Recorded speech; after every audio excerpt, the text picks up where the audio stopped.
Hello, welcome to the Free Will, Science, and Religion podcast. I'm Chandler Klebs, and I'm here with my co-host George Ortega. It's just the two of us on this particular podcast, and we're going to be talking about why academics such as philosophers and scientists and psychologists and all those fancy people out there with PhDs, why they don't promote the message that free will is an illusion. Are they afraid? Are they afraid of losing financial support from believers in free will? Do they fear a breakdown in the morality of society? What is the cause, the reason for this? Is it fear? What do you think about it, George? Well, Chandler, that's an excellent question. I think we may need to ask another question in tandem with this. And that other question would be, do they really understand? Because like many of them have published books, and over the course of decades, several books, saying that we have a free will. So like, I think part of the answer might be that they're not promoting the fact that we don't have a free will because very, very mysteriously, very, very curiously, many of them simply don't understand that we don't have a free will. I think you're right. Because there are two different definitions. There's the compatibilist and the libertarian. Of course, actually, there's many different compatibilist definitions too. So it's so confusing, and perhaps they don't understand it well enough or know how to explain it well enough. Plus, there is all the like you said, there's books out there saying that free will exists, while at the same time there's other books saying free will doesn't exist.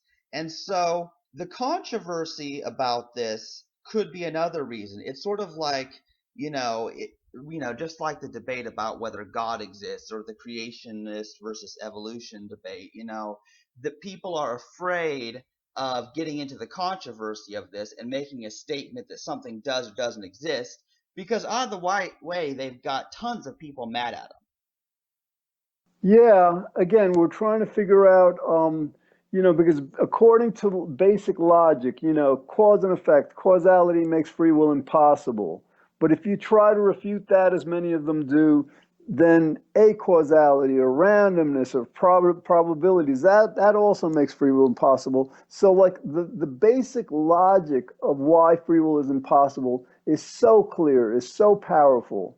Now, one way to understand how they don't get it is, and it's not, we have to like acknowledge that like in a certain way, these academics, especially in psychology, they're supposed to be professional. They're supposed to be objective. They're supposed to put aside their personal opinions and religious beliefs and all, and just look at the evidence objectively. But that's not what appears to be happening.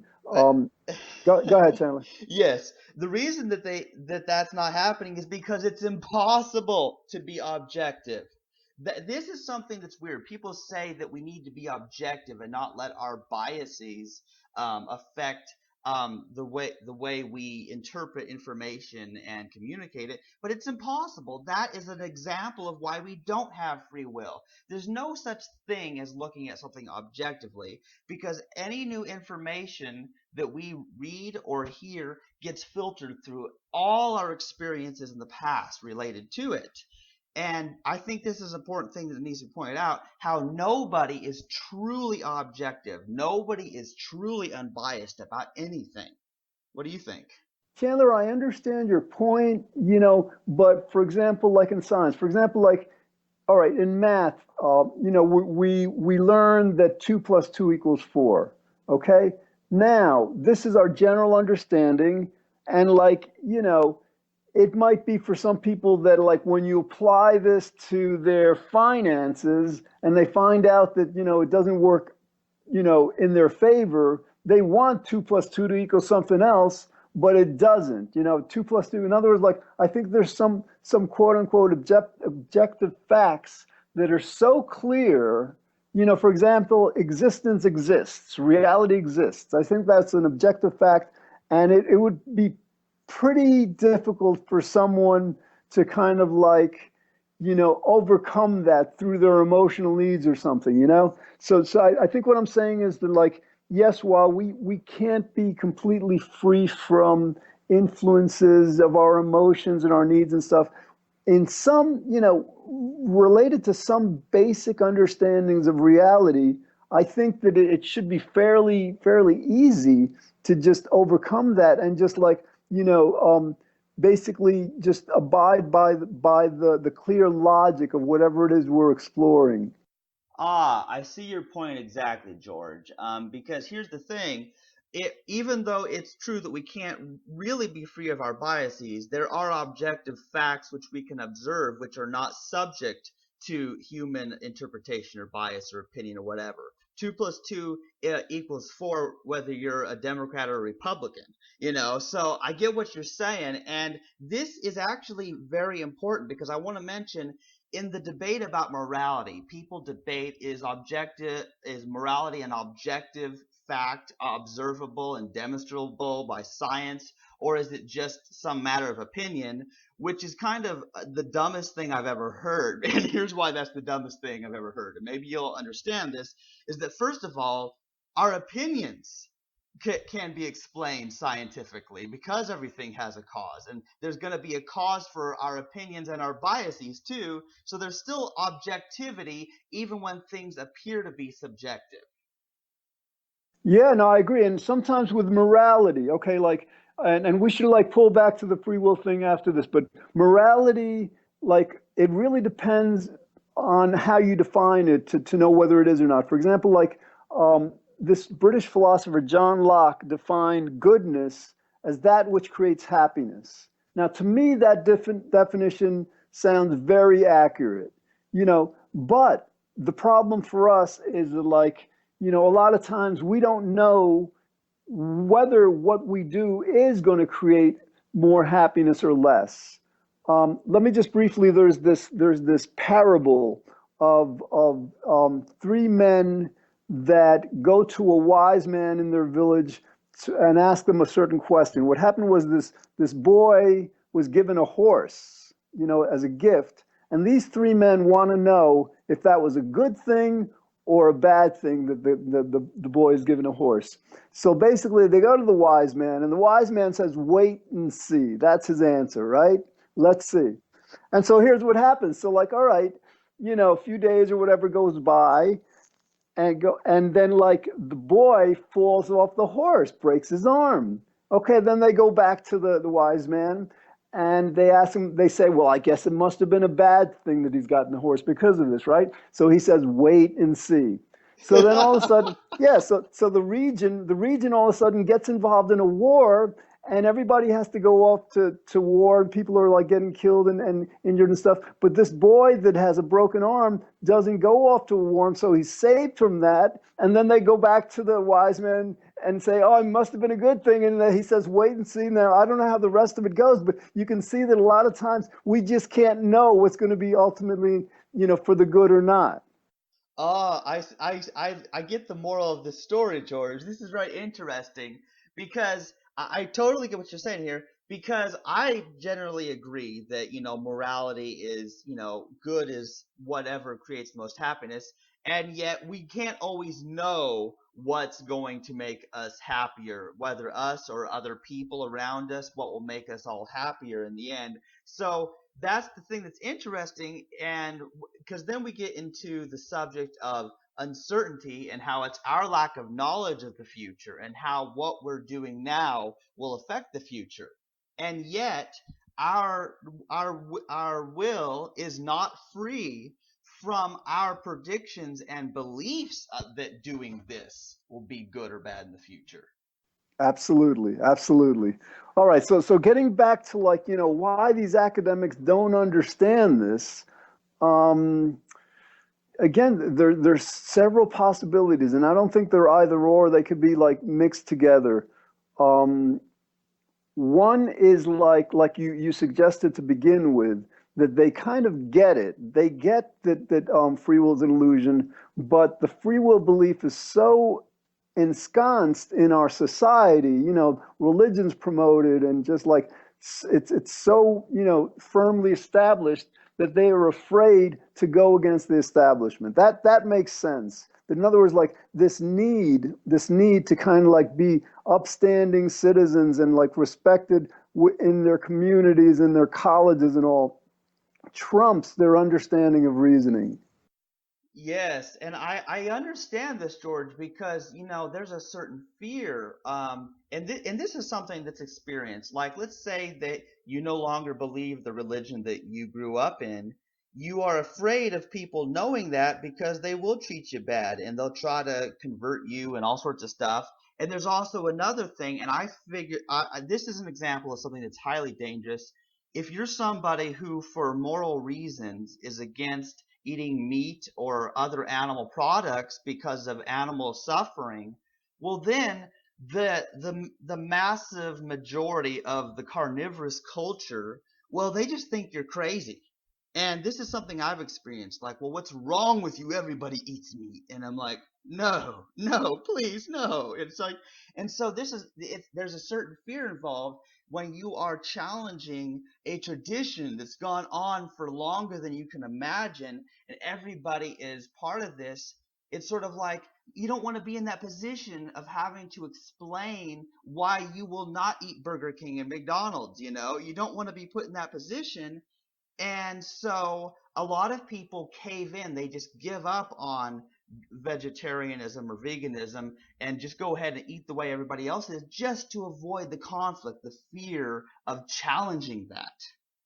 Yeah, and I think a lot of times it has to do with kind of like, yeah, not being ridiculed, not being kind of like, thought badly of by other people. And we have kind of like in order to kind of like understand how we may need to address this what has worked in the past, I think we may need to look to Darwin and evolution. Back in the 1860s, he proposed this really dramatically different perspective on who we are as human beings. I mean, like before that, pretty much everyone believed in the Garden of Eden, or this a religious creation story. And all of a sudden, he had this very, very kind of like challenging belief that we evolved from ape-like creatures and from lower organisms. And like for a lot of people, you can imagine how threatening that was to their self perception, their self identity. Now, I think what he did, what happened was that like he got the understanding and the acknowledgement of his theory um, by the academic community. In other words, the scholars, the leaders of academia at the time, they understood it and accepted it. And then what happens? So, like the average person, in order to not be considered ignorant or uneducated or whatever, I think they adopted the academics' view because, like, it would have been like very risky for them not to. So you understand how, like, I think in terms of like getting, again, like with the academics, I think what we may need to do is target the very, very top of the field, who most other academics within the field respect, and get their acceptance and their acknowledgement, for then the less established academics and then the general public to really, fearing ridicule, fearing being on the wrong side of this kind of thing, then overcome this kind of resistance they are to really looking at the objective facts. How does that sound? Yeah, so what you're saying is we really need to be targeting the academics first, and then they will be able to educate the general public. Chandler, I think that may be an approach. I mean, right now with our promotions, we have been like targeting, the general public in general. I think to create a buzz, to get people talking about it. In other words, because academics a lot of times will not devote their time and attention to causes that they perceive are not perhaps of interest to the general population, or said otherwise, like if they know that the public is really really interested in a topic, that'll give them more motivation to study it. I see. Yeah, so it goes both ways because if the general public becomes interested in something, well, that also affects what the academics will do. Exactly. So both are good. Both are important. Yeah, and again, like, with our promotion, we've been targeting the public. We may want to try to figure out a way to target the academia a bit more, more directly. And like, I don't know, you've read my book, Free Will, Climate, it's society. What is it? Free Will, its reputation, societal role, and societal cost and role in climate change denial. So that may be an approach. In other words, like academia for the most part, may not be studying this, taking this seriously, because they haven't thought about it enough to realize how fundamentally important it is to our society in general. So I think if we can, like, use an issue like climate change denial, and get them to understand that the more people believe in free will, the more people are going to feel guilty and blamed for climate change, and the more that's likely going to motivate them to deny it, which doesn't help anyone, doesn't help our world. That might be, a kind of way of getting these academics to be interested in this. Yes, this is very interesting. And here's an interesting objection that I hear from the other side, the free will side, is they say that when we push for social change, saying that people, should not eat animals, saying that people should try to fight climate change, whatever the change may be, changes in the criminal justice system, people say, well, how can you say that humans have no choice and then tell them to choose? And this is the most stupid thing I've ever heard. We're not telling you to choose. We're telling you what you should do if you want a happy world. And if you understand what we're saying and believe us, then you will change. Well, Chandler, let's go over this because, like, a friend of my brother's, I have a brother who's one of his best friends is a Harvard, oncologist. I think he's got a PhD in Harvard and all, and he actually made that same kind of statement. So this is something that apparently even like very educated people don't understand. Explain to our audience why our not having a free will and being able to kind of like champion social change and do things just go in line or possible. Basically, it's because we don't have a free will and that our so-called decisions change based on the information we have. Because if you don't know that climate change is happening, well then you're obviously not going to be motivated to do anything about it. But if you find out that it is happening, well then you automatically, if you don't think it sounds good, you will that's your question is going to be, well, what can I do?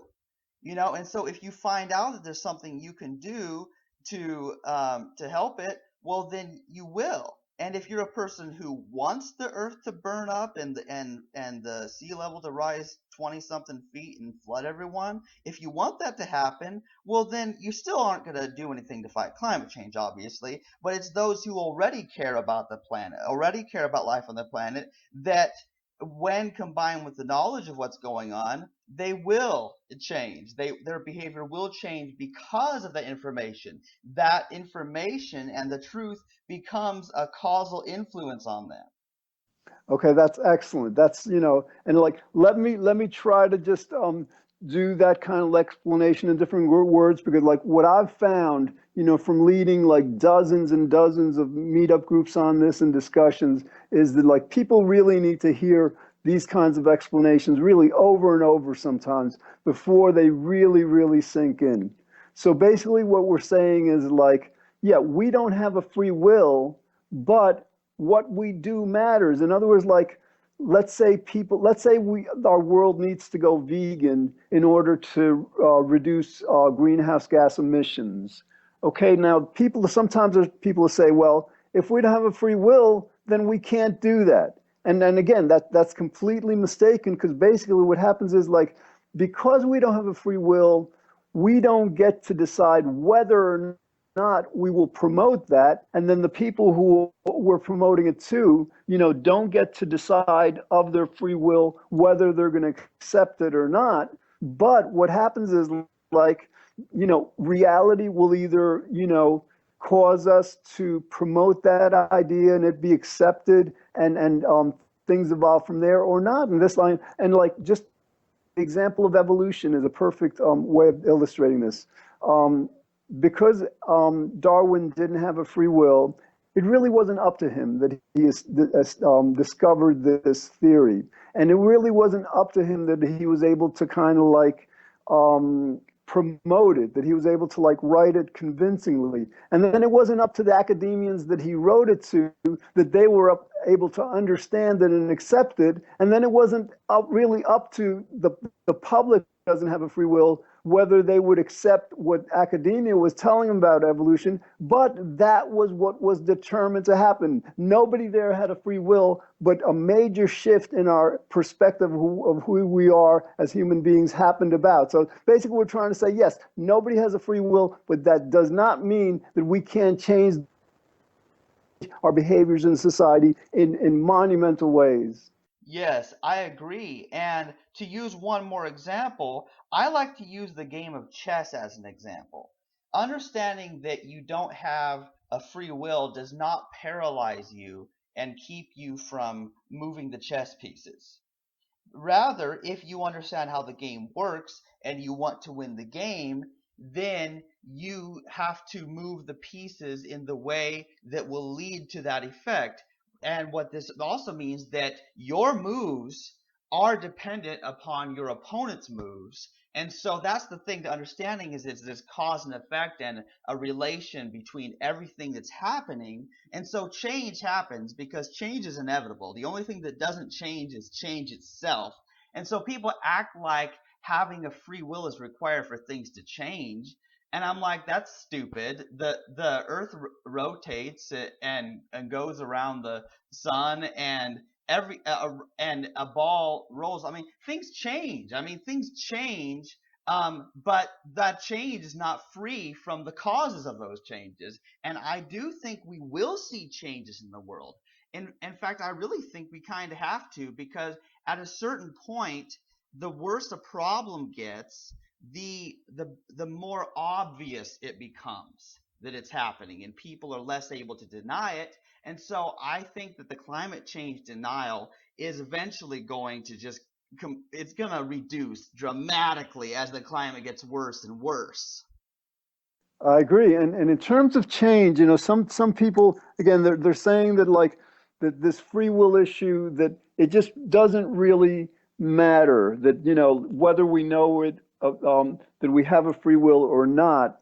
Now, I just want to explore this relative to like first relative to this statement that this eminent American philosopher said. His name is John Searle.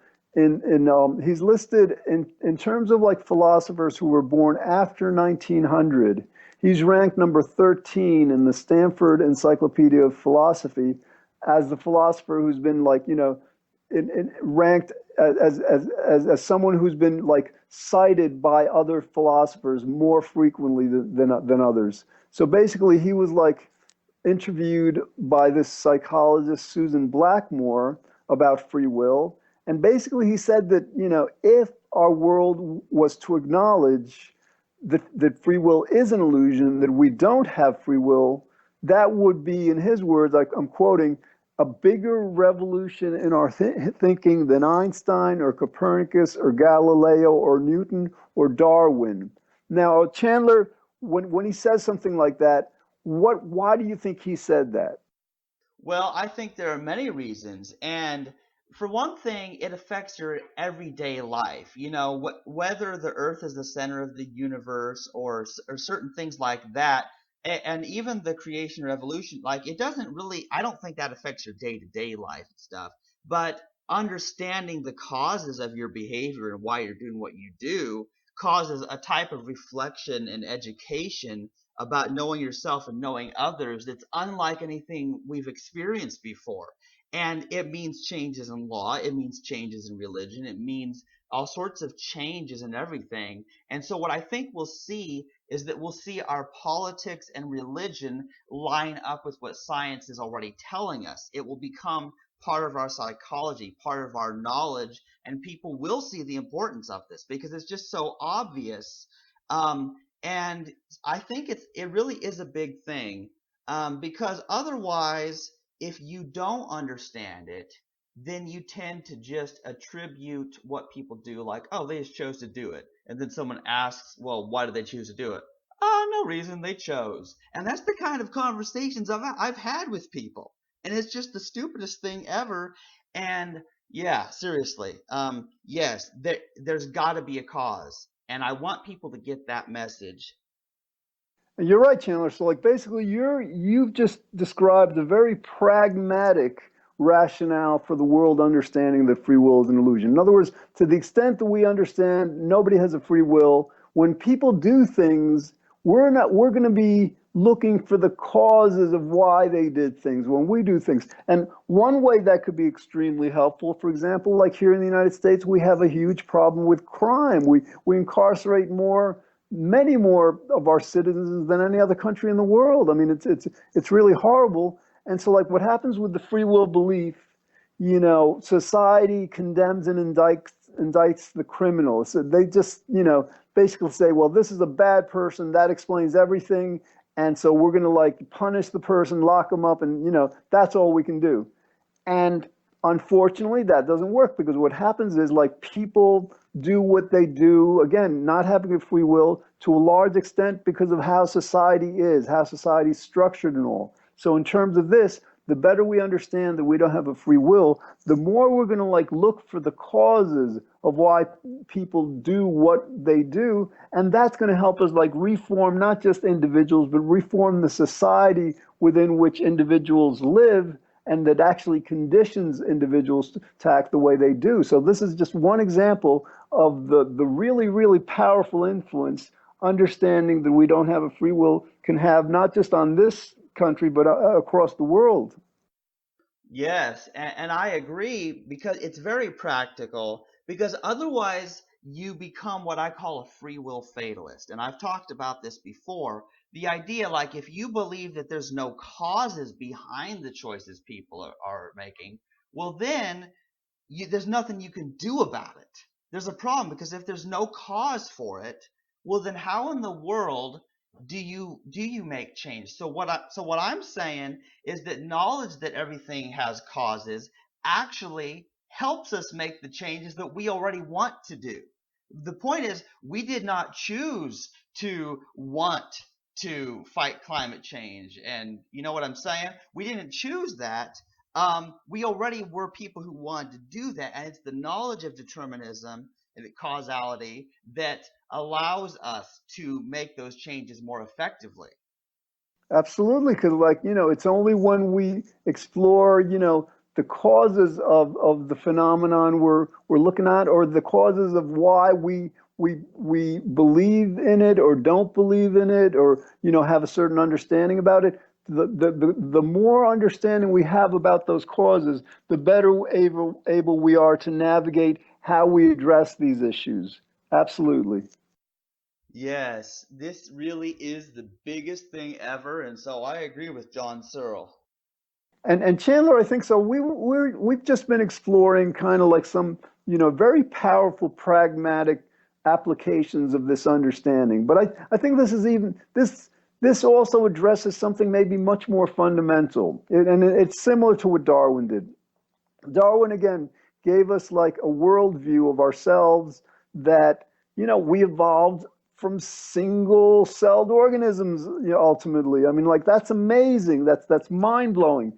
And so like what we're saying to the world is like the world is completely deluded about who we are as human beings. Basically the world believes that we human beings do and think and feel and say is really fundamentally up to us when that's the complete opposite of how it is. In other words, to the extent the world finally comes to understand that absolutely nothing is up to us, that this is really a movie, we're just roles, we're just going along, whatever. That is such a huge understanding in terms of the basic truth of who we are as human beings. Yes, it really is a change in who we are and why we do what we do. And it removes the I am better than you attitude. Basically, the arrogance. because we think that we're better than somebody else because we have more money or because we're talented or because we're taller or whiter or we're a different gender or of a different religion than them, and we blame them like, well, hey, you could be as good as me if you chose to. And I'm like, the people are so deluded, they are so deceived, and no good really comes from false beliefs. That's the way I look at it.